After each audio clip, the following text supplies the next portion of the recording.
Slovensko, krajina počítačových maniakov. Znie to neuveriteľne, ale nie je to ďaleko od pravdy. Podľa štatistického úradu majú totiž doma počítač už 3 zo 4 slovenských domácností. A navyše ich počet stále rastie. Úplne najviac počítačov majú nás podľa prieskumu domácnosti, kde je aspoň jedno dieťa do 16 rokov. Takéto rodiny majú počítačov hneď niekoľko. Každý má svoj počítač. Naši majú laptopy svoje pracovné a ja mám svoj vlastný. My sme 4, takže máme 4. V otázke počítačov majú iné problémy mesta a iné dediny. Napríklad na Bratislavskom súkromnom gymnáziu vlastní počítač skoro každý študent. Vedenie školy však využívanie vlastných notebookov v škole zakázalo. V prípade poškodenia tohto počítačov alebo toho notebooku, ktoré dieťa by si priniesli do školy, tak škola je zodpovedná za ňo.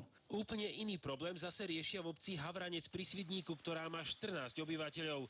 Počítač či internet tam nemá nikto. Postačuje jediný písací stroj na obecnom úrade. Neviem, či sme už tak dobou tamtom nasaknutí, že sme naučení boli tak robiť, alebo fakt netreba momentálne v týchto obciach také moderné poznatky.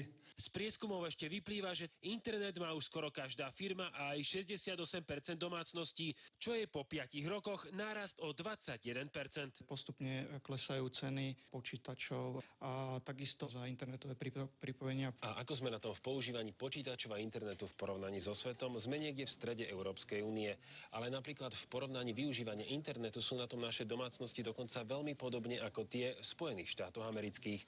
Pavol Sivák a Radoj Gás, televízia Markíza.